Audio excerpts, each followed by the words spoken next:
Property बाजार में निवेश की सटीक सलाह के साथ पेश है आपका पसंदीदा शो प्रॉपर्टी इंडिया। हमारे रियल एस्टेट एक्सपर्ट्स के साथ जानिए कहां आपके बजट में मिल रही है सही प्रॉपर्टी और कहां पर निवेश आपका पैसा कर देगा दुगना। आपके सवालों के जवाबों और रियल एस्टेट की हर बड़ी खबर के साथ मौजूद है हम। नमस्कार, मैं हूं अंजलि इस्टवाल। इसके अलावा अगर आप प्रॉपर्टी पर और ज्यादा जानकारी चाहते हैं तो आप हमारी वेबसाइट ndtv.com/property पर जा सकते हैं। चलिए एक नजर डाल लेते हैं कि आज क्या क्या है खास। एनसीआर के सोना रोड और उसके आसपास के बाजार का लेंगे जायजा।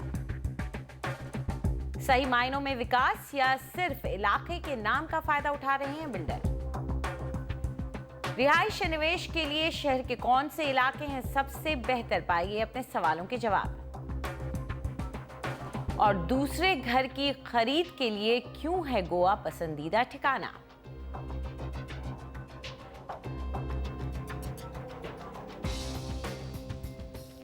नेशनल कैपिटल रीजन यानी दिल्ली एनसीआर का प्रॉपर्टी बाजार दिन ब दिन पैर पसार रहा है। आज हम आपके लिए लेकर आए हैं इसी बाजार का एक उभरता इलाका, गुड़गांव का सोना रोड का इलाका। इस इलाके में दो नए हाउसिंग हब्स उभर रहे हैं। वसुधा शर्मा ने जानने की कोशिश की क्या ये दोनों सोना रोड के नाम का फायदा उठा रहे हैं या वाकई इनमें कोई दम है।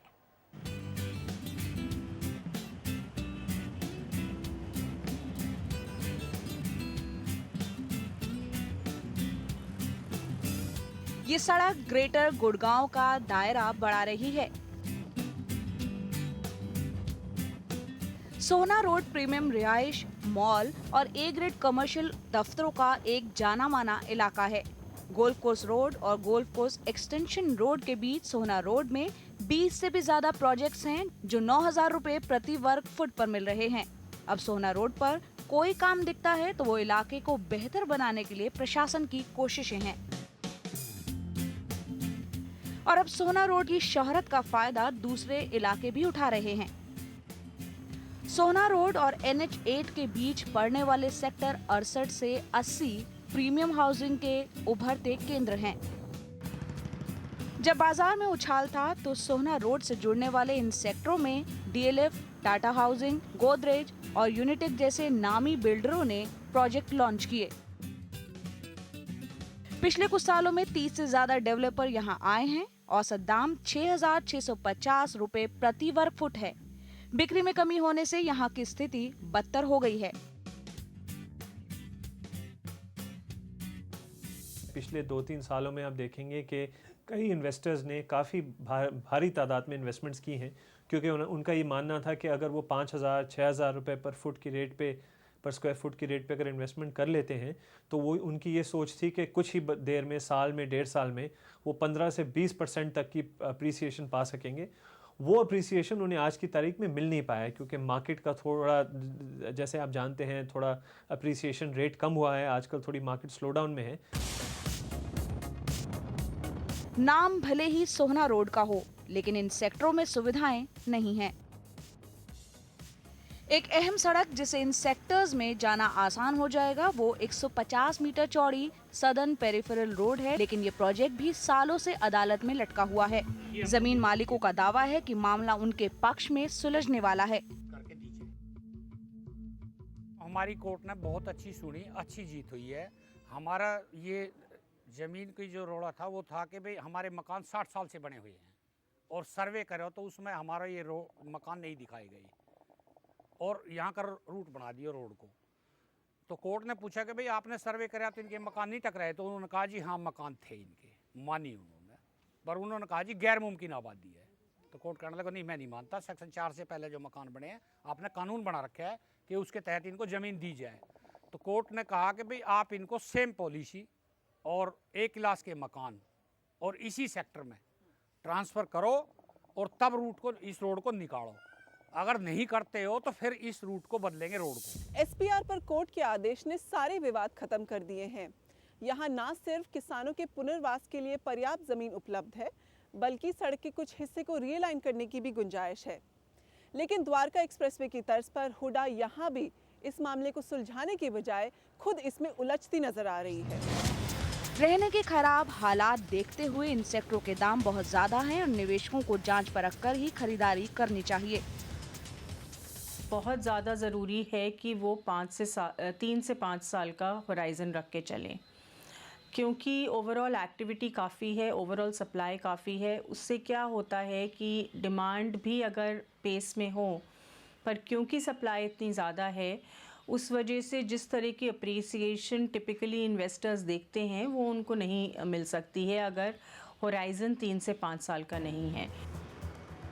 ग्रेटर गुड़गांव के नाम से मशहूर सोहना के रियल एस्टेट बाजार में उछाल 2012 से आया, जब सोहना 2031 मास्टर प्लान की अधिसूचना हुई।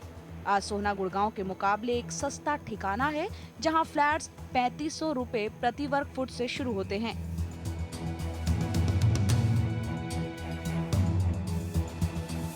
सोहना के मास्टर प्लान आने के बाद बहुत तेज़ी से वहाँ डेवलपमेंट चालू हुआ है और करीब 7-8 डेवलपर वहाँ ऑलरेडी काम स्टार्ट कर दी। हम लोगों ने भी एक टाउनशिप प्रोजेक्ट लेके आए हैं सोहना के अंदर, 140 एकड़ की टाउनशिप। इसके अंदर ग्रुप हाउसिंग भी होगा, प्लाटेड डेवलपमेंट भी हैं और फ्लोर्स वगैरह और इंडिपेंडेंट हाउसेस भी हम लोग बना रहे हैं। यात्रा का समय कम करने के लिए गुड़गांव के सेक्टर 63 से सोहना कस्बे तक एक 90 मीटर चौड़ी लिंक रोड बनाने का प्रस्ताव है। सोहना में नए प्रोजेक्ट्स के लिए आते खरीदारों को देखकर लग रहा है कि ये गुड़गांव के प्रॉपर्टी बाजार में अपनी अलग पहचान बनाएगा। कैमरा पर्सन एजे जोसेफ के साथ वसुधा शर्मा, एनडीटीवी।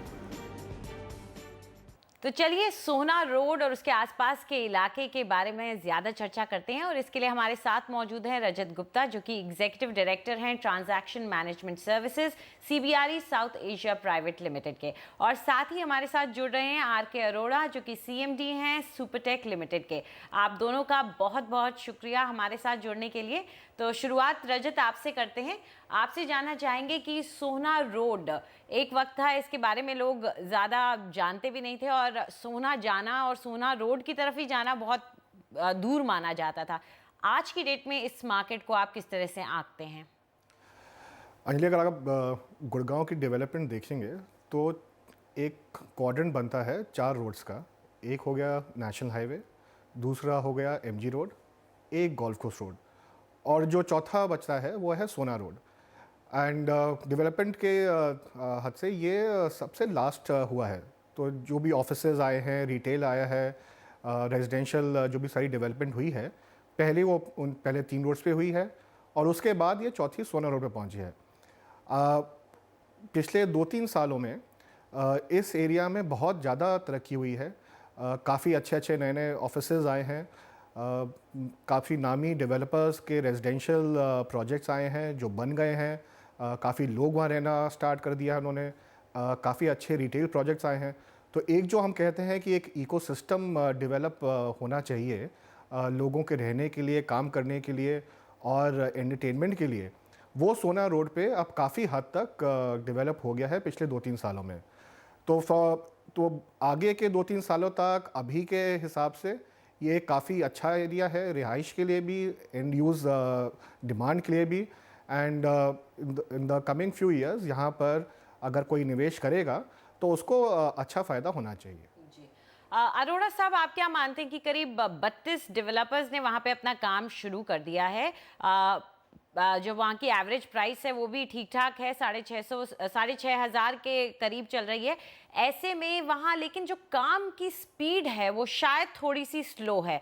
क्या आपको लगता है कि मार्केट को देखते हुए वहाँ काम डेवलपर्स अब थोड़ा तेज़ी से काम करेंगे? देखिए क्या है कि जब से गुड़गांव का प्राइस काफ़ी ऊपर गया है, पिछले 2 सालों में प्राइस के एप्रिसिएशन गुड़गांव में काफ़ी ज़्यादा हो गए थे, तो एक मीडियम रेंज के लिए लोगों के लिए घर की अवेलेबिलिटी गुड़गांव में होना बहुत डिफ़िकल्ट हो पा रहा था। जैसे ही मास्टर प्लान ये सोहना का आया है, तो क्योंकि लैंड के दाम अभी कम हैं, तो मोस्ट ऑफ द डेवलपर उधर की तरफ रुख किए हुए हैं कि ऐसी जगह पर घर दिया जाए जो लोगों की रीच में आ जाए। बेसिकली लोग जो है एक मीडियम रेंज के अंदर घर खरीदना चाहते हैं। तो उस लिहाज से अगर हम देखते हैं तो सोहना इज द राइट प्लेस कि जहां पर इंफ्रास्ट्रक्चर भी है और जो एक सिटी के बहुत नजदीक भी है। मतलब हम इसको कह सकते हैं एक ग्रेटर गुड़गांव या गुड़गांव एक्सटेंशन, जिसमें एक मीडियम क्लास या एक अफोर्डेबल रेंज के अंदर लोगों को घर उपलब्ध किया जा सकते। एक ऐसा डेस्टिनेशन सोहना के अंदर क्रिएट हो रहा है। हम लोग भी वहाँ एक प्रोजेक्ट लेके आए हैं हिल टाउन के नाम से, करीब 140 एकड़ का ये टाउनशिप है। तो बहुत अच्छा इंटरेस्ट लोगों ने दिखाया, क्योंकि हम लोग जिस हिसाब से प्लान किया है उसकी डिमांड और उसकी लोगों का एक रुझान बहुत अच्छा उस प्रोजेक्ट के लिए बना हुआ है। तो मैं समझता हूँ कि आने वाले टाइम के अंदर ये प्रोजेक्ट इन्वेस्टमेंट के लिहाज से भी और रिटर्न के लिहाज से भी यह एरिया बहुत अच्छा उभर कर आएगा। जी रजत, आप क्या मानते हैं कि इंफ्रास्ट्रक्चर का हमने जो भी डेवलपमेंट गुड़गांव में अक्सर देखा है वो धीमा ही देखा है, लेकिन अब अगर जो इंसान 2 साल पहले सोना रोड पे गया हो, आज अगर वो जाता है तो काफ़ी बदलाव दिखता है, लेकिन काफ़ी कुछ होना बाकी है। आप क्या मान के चलते हैं कब वो वक्त आ सकता है जब वाकई में सोना रोड वो बन पाएगा जो चाहती हैं वहाँ की सरकार या वहाँ की एजेंसीज की वो बने? तो अंजलि, अभी अगर आप डेवलपमेंट के हिसाब से देखेंगे, जैसे अरोड़ा साहब ने बोला, अब आप उसको सोना रोड एक्सटेंशन कह लें या ग्रेटर गुड़गांव कह लें, काफ़ी प्रोजेक्ट्स लॉन्च हुए हैं। आपने खुद ही बोला 32 प्रोजेक्ट्स कुछ आ गए हैं, हज़ारों यूनिट्स वहाँ लॉन्च हुए हैं। मेरे हिसाब से डिलीवरी होते होते इन यूनिट्स की 5-6 साल तो लगी जाएंगे। गुड़गांव में कोई भी प्रोजेक्ट इससे नॉर्मली देखा जाए इससे कब पहले डिलीवर होता नहीं है। उन 5-6 सालों में अगर साथ ही साथ फिज़िकल इंफ्रास्ट्रक्चर भी डेवलप हो जाए, तो जिन लोगों ने अपने रहने के लिए वहाँ जगह ली है, एंड जैसे अरोड़ा साहब ने बोला अफोर्डेबल हाउसिंग सेगमेंट में ज़्यादा अब ऑप्शंस गुड़गांव में बचे नहीं थे। या तो आप सोना चौक से आगे हाईवे पे जाएं या इस तरफ सोना टाउन की तरफ जाएं, तो यही कुछ ऑप्शंस थे।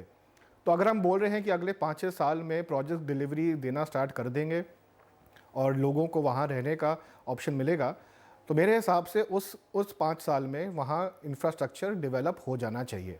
अब गवर्नमेंट कितना इनिशिएटिव लेती है और कितना काम कर पाती है, ये तो फिर आगे देखने की बात है। बट 5 साल काफ़ी अच्छा वक्त है उस एरिया को डेवलप करने के लिए, लोगों के रहने के लिए और एक सही इकोसिस्टम बनाने के लिए। जी अरोड़ा साहब, सोना रोड का जो इलाका डेवलप हो रहा है, जो पीछे की तरफ का है, वहाँ पे अभी भी जैसा आप कह रहे हैं वो तो काफ़ी ज़्यादा अफोर्डेबल है।